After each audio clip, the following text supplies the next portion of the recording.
وہ پہنچ گیا 150 روپے کلو پہ. جو چاول ہیں وہ تقریباً دگنے ہو گئے چاول کی قیمت. تو ہر چیز جو یہ مہنگی ہوئی ہے, روپیہ تیزی سے گر گیا.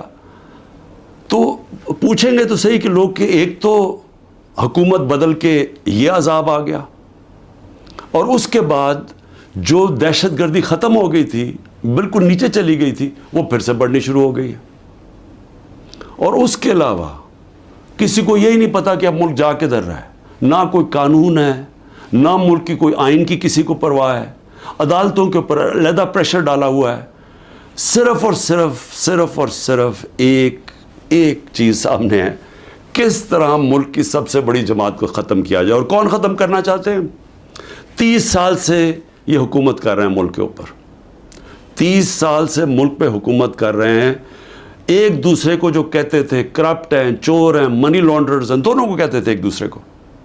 ایک دوسرے کے خلاف کیسز بنائے, کیسز ثابت بھی ہوئے, ملک سے باہر بھی بھاگ جاتے تھے. اور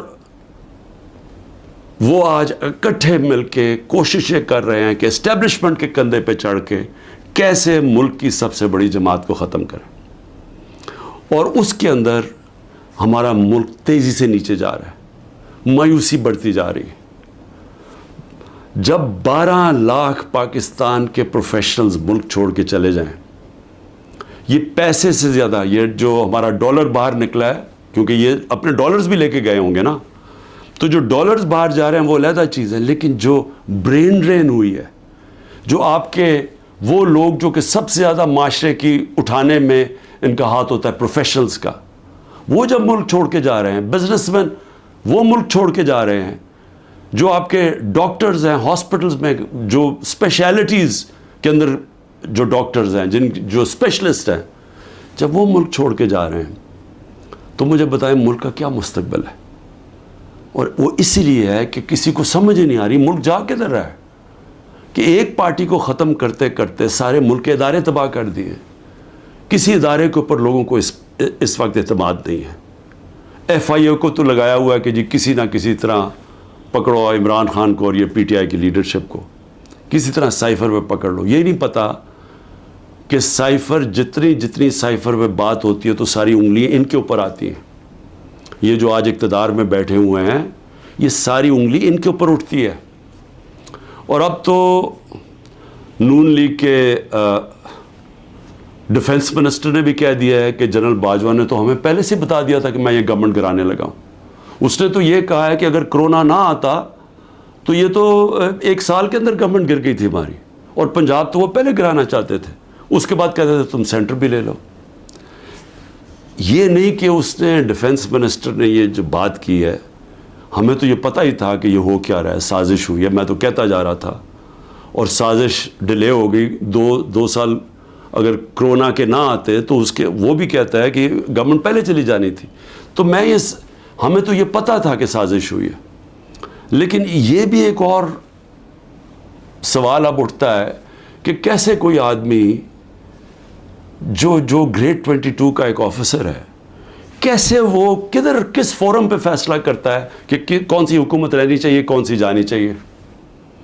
کیا بند کمرے میں اتنا بڑا فیصلہ ہونا چاہیے جس کی اتنی بڑی قیمت قوم ادا کر رہی ہے. آج جدھر ہم پہنچ گئے ہیں, آج پاکستان کے حالات ہیں, اندر سے لوگ باہر جا رہے ہیں اور باہر سے لوگ پاکستان کو اب کس طرح دیکھ رہے ہیں. تو جب اس طرح کے حالات ہوں, کیا ملک کو صرف یہی کام کرنا چاہیے کہ کسی نہ کسی طرح جو عوام کی آواز بند کی جائے. پہلے الیکشن اناؤنس ہوئے 14 مئی کو, پنجاب کے الیکشنز کانسٹیٹیوشن کے مطابق. سپریم کورٹ آرڈر کرتا ہے, گورنمنٹ مانتی نہیں ہے. اسی وقت مجھے ویسے افسوس سے کہنا پڑتا ہے کہ سپریم کورٹ کو اس وقت اپنی ریٹ قائم کرنی چاہیے تھی. ہمیں افسوس ہے کہ انہوں نے اس حکومت کو آئین کو توڑنے کی اجازت دے دی. جب آپ نے ان کو کوئی ایکشن ہی نہیں لیا تو اس کا مطلب گورنمنٹ اور تو چوڑی ہو گئی. اب تو کھل کے کہہ رہی ہے کہ اگر سپریم کورٹ فیصلہ بھی کرتا ہے ملٹری کورٹس پہ ہم مانیں گے نہیں, کیونکہ اب تو ان کے لیے تو پاکستان اب جو طاقتور بیٹھا ہوا ہے وہ فیصلہ کرے گا آئین کا کون سی شق ماننی ہے کون سی نہیں ماننی. تو میں صرف اس کا یہ آگے بڑھنے سے پہلے یہ جو جنرل باجوہ کی باتیں اب سامنے آ رہی ہیں, کئی ایسی باتیں ہیں جو میں اس لیے نہیں کرتا, میں اپنے اداروں کو نقصان نہیں پہنچانا چاہتا, لیکن جو یہ جس طرح انہوں نے ایک سازش کر کے گورنمنٹ گرائی اور کیسے وہ ملے ہوئے تھے دوسروں کے ساتھ, یہ جو پی ڈی ایم کے لوگوں کے ساتھ کیسے ان کے رابطے تھے, اور کیسے انہوں نے جو سب سے بڑا ظلم کیا کہ احتساب کا عمل ختم کیا. احتساب یاد رکھیں کہ جو کرپشن کیسز تھے, میں بار بار کہتا ہوں 95% ہمارے پہلے کے کرپشن کیسز آ رہے تھے, ہمیں وراثت میں ملے تھے, ہم نے نہیں بنائے تھے. میرے اوپر تو آج 200 کیسز تقریباً ہو چکے ہیں چند مہینے کے اندر, ان کے اوپر 2 3 کیسز تھے اور وہ سارے پرانے بنے ہوئے تھے, 95% پرانے کیسز تھے. ہمیں تو وہ جو احتساب کا عمل تھا وہ بھی جنرل باجوہ نے اس لیے نہیں چلنے دیا کیونکہ ان کی پہلے سے ان سے ڈیل چل رہی تھی, بات چیت چل رہی تھی. لیکن ملک کو آج کتنا نقصان ہوا, وہ کون سا فورم ہے جس کے اندر یہ جائزہ لیا جائے گا کہ ایک کس طرح کے فیصلے نے اس عوام کو کتنا نقصان پہنچایا. میں دوسری بات جو کرنا چاہتا ہوں وہ یہ کہ دیکھیں, مجھے جو سب سے بڑا مجھے خوشی تھی وہ یہ کہ تحریک انصاف پہلی جماعت تھی جس نے خواتین کو پالیٹکس میں لے کے آئے, یعنی انہوں نے شرکت کی پاکستان کی سیاست کے اندر. مجھے فخر اس لیے ہے کہ یہ جو پاکستان موومنٹ تھی اس میں میری والدہ بتاتی ہیں کہ عورتیں کتنی شرکت کرتی تھیں اس پاکستان موومنٹ کے اندر. تو یہ پہلی دفعہ اس طرح عورتوں نے اتنی تعداد میں شرکت کی. ہم جو بائی الیکشنز جیتے, یاد رکھیں کہ جو ہم بائی الیکشنز جیتے ہیں 37 میں سے 30 بائی الیکشن ہم جیتے ہیں, اس میں عورتوں کا بہت بڑا ٹرن آؤٹ تھا. یہاں الیکشن کمیشن کو مصیبت پڑی ہوتی ہے کہ اگر اتنی عورتیں نہ پولنگ اسٹیشن پر نکلی تو ہم الیکشن کینسل کر دیں گے. یہاں ریکارڈ ٹرن آؤٹ ہوا عورتوں کا جس سے ہم نے بائی الیکشنز جیتے. لیکن جو اس حکومت نے کیا ہے عورتوں کے ساتھ جو کیا ہے, پہلے تو یہ چھوڑے نا کہ ہمارا دین کیا کہتا ہے کہ کیسے کیا رویہ ہمارا ہونا چاہیے اسلام میں عورتوں کے ساتھ. اس کے بعد ہمارا جو کلچر ہے, میں بار بار لوگوں کو بتاتا ہوں کہ میں جب پہلی دفعہ باہر گیا پاکستان سے تو میں حیران ہو گیا, اس طرح کی عورتوں کی عزت باہر نہیں ہے, مغربی معاشرے میں نہیں ہے جو کہ ہمارے معاشروں میں ہے. اور جس طرح عورتوں کو سڑکوں پہ گھسیٹا, جس طرح ان کو جیلوں میں ڈالا, جس طرح ابھی تک جس طرح عورتوں کو جیلوں میں رکھا ہوا ہے, اور میں یعنی حیران ہوں کہ کیا ڈاکٹر یاسمین کسی جلانے گھرانے یہ بلڈنگ جلانے میں تھی ملوث, کیا عالیہ حمزہ تھی, کیا طیبہ تھی, کیا صنم تھی, کیا ختیجہ, انہوں نے کوئی بلڈنگ جلائی ہے؟ ان کو اتنی بڑی سزا کہ 80 دن سے یہ جیلوں میں ہیں. اور بھی عورتیں, کوئی جیو فینسنگ میں کوئی عورت مل گئی اس کو پکڑی جیلوں میں ڈال دیا, اور ان کے بچے ہیں اور اس کے باوجود ان کو جیلوں میں رکھا ہوا. یہ کون سے معاشرے میں ہوتا ہے؟ اور یہ پرامن احتجاج تھا. پرامن احتجاج آئین ہمیں حق دیتا ہے. یہ پاکستان کا قانون نہیں توڑا تھا کسی نے. جو لوگوں نے جا کے کور کمانڈر ہاؤس جلایا تھا اس کے اوپر پوری تفتیش ہونی چاہیے اور سزا ملنی چاہیے, لیکن ان کو بھی تفتیش کریں. وہاں کوئی سی سی ٹی وی کیمرہ لگے تھے, سیف سٹی کے کیمراز تھے, پتہ تو چلے کہ کیا ہوا ہے. ہمیں پتہ ہے کہ عسکری ٹاورز کس نے جلائے ہیں, ہمارے پاس ایویڈنس ہے. ریڈیو پاکستان کی ایویڈنس مل رہی ہے کہ پشاور کس نے جلایا ہے. تو ایک ون سائیڈڈ ویو دے کے تو ساروں کو ہی اوپر ایکشن لے لیا جس میں عورتیں جیلوں میں ڈال دی ہیں. اور عورتوں کا ان کے جو باہر عورتیں ان سے کیا ہو رہی ہیں, وہ چھپی ہوئی ہیں. ہماری جو تنظیم کی عورتیں تھیں ان کے گھروں کے اوپر اٹیکس, کئیوں کے خامد کو پکڑ کے لے گئے, کئیوں کی بزنسز بند کر دی, جو خامدوں کی ہسبینڈز کی بزنس بند کر دی.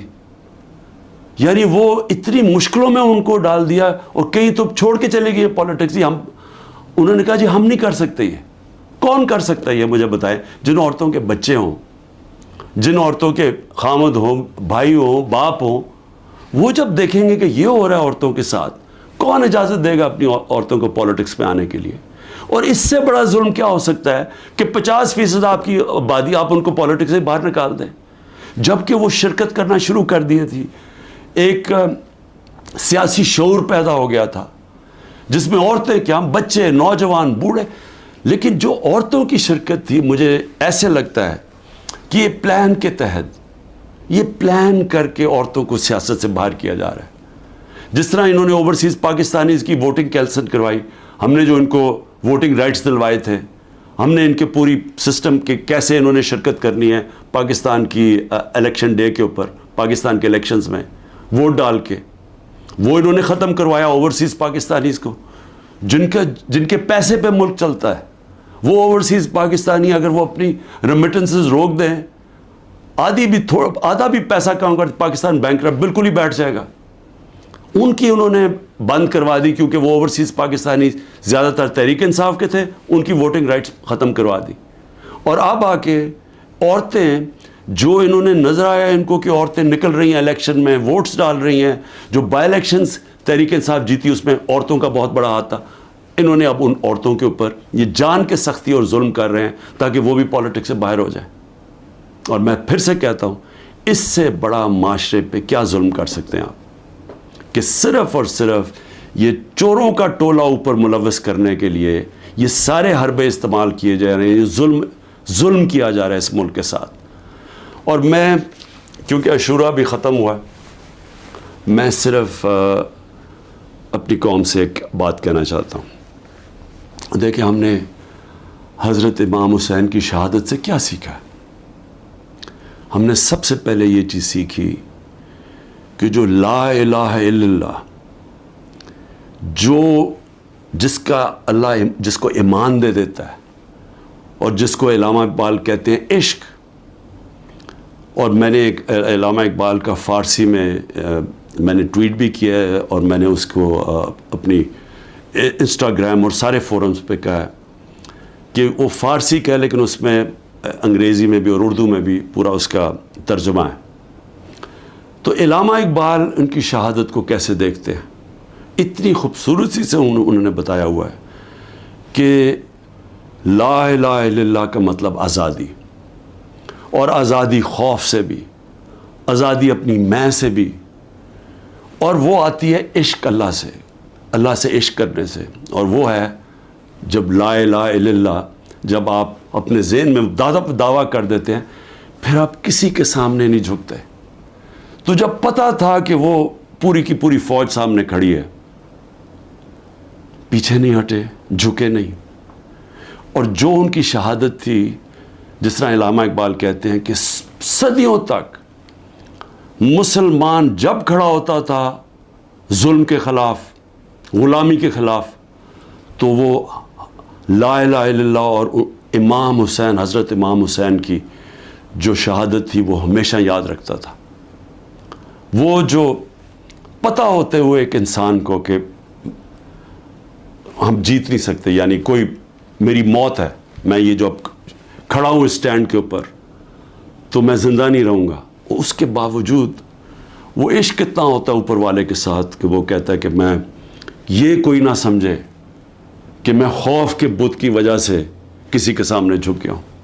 اور یہ ہوتا ہے کہ جو انہوں نے بیج بو دیے کہ ہمیشہ مسلمان دنیا میں ظلم کے سامنے جب لوگ کھڑے ہوتے ہیں تو ان کو یاد آتا ہے وہ اس قربانی کا۔